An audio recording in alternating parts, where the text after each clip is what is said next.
Students हमारा जो अगला क्वेश्चन है वो है 4.8 की जो स्टेटमेंट है आपकी टेक्स्ट बुक में कुछ इस तरह है। What sort of energy is in the following?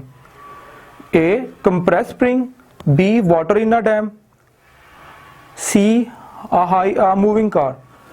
मैं दोबारा रिपीट करता हूँ, 4.8 आपका क्वेश्चन है। What sort of energy is in the following? A compress spring, B water in a high dam, C a moving car. तो इसका answer जो है हमने कुछ इस तरह लिखना है। आपको पता है कि जो कंप्रेस स्प्रिंग होता है उसके अंदर इलास्टिक एनर्जी होती है, इलास्टिक पोटेंशियल एनर्जी जो है हम लिखेंगे, क्योंकि जब उसे हम स्ट्रेच करते हैं, स्ट्रेच करके छोड़ते हैं, दोबारा वो अपनी ओरिजिनल पोजीशन पे आता है। जब हम उसे स्ट्रेच करते हैं, एक पोजीशन पे लेके जाते हैं, जब उसे हम एक पोजीशन पे लेके जाते हैं तो उसके अंदर जो है इलास्टिक जो पोटेंशियल एनर्जी जो है वो स्टोर हो जाती है। तो इसका आंसर हमें लिखना है इलास्टिक पोटेंशियल एनर्जी। सेकंड था हमारे पास वाटर इन डैम या high dam. Water in high dam जो है हमारे पास जो है वाटर जो है स्टोर किया जाता है एक हाइट के ऊपर डैम के अंदर।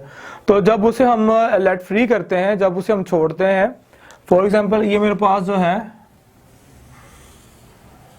ये हाई डैम है, तो यहां पे जो है वाटर है ये स्टोर किया हुआ। जब इसका हम ये ऑरिफिस जो है ये सुराख जब खोल देते हैं तो ये वाटर रश करता है to the ground level due to the, ये ग्राउंड है,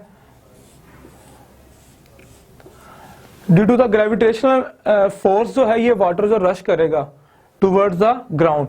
तो हम कह सकते हैं कि ये जो वाटर जो है जो स्टोर किया हुआ है एट अ हाई डैम जो है उसके अंदर जो एनर्जी होती है वो होती है ग्रेविटेशनल पोटेंशियल एनर्जी। तो इसका आंसर हमने लिखना है ग्रेविटेशनल पोटेंशियल एनर्जी। अब मूविंग कार, एक कार है मूव कर रही है। हमने जब टाइप्स ऑफ एनर्जीज पढ़ा था तो उसमें हमने काइनेटिक एनर्जी के बारे में पढ़ा था कि energy stored in a body due to its motion, या energy possesses by a body due to its motion is called kinetic energy. तो कार जो है वो मूव कर रही है तो हम कहेंगे इसके अंदर कौन सी टाइप ऑफ एनर्जी होगी? काइनेटिक एनर्जी होगी ड्यू टू इट्स मोशन। तो इनका आंसर आपने इतना ही लिखना है।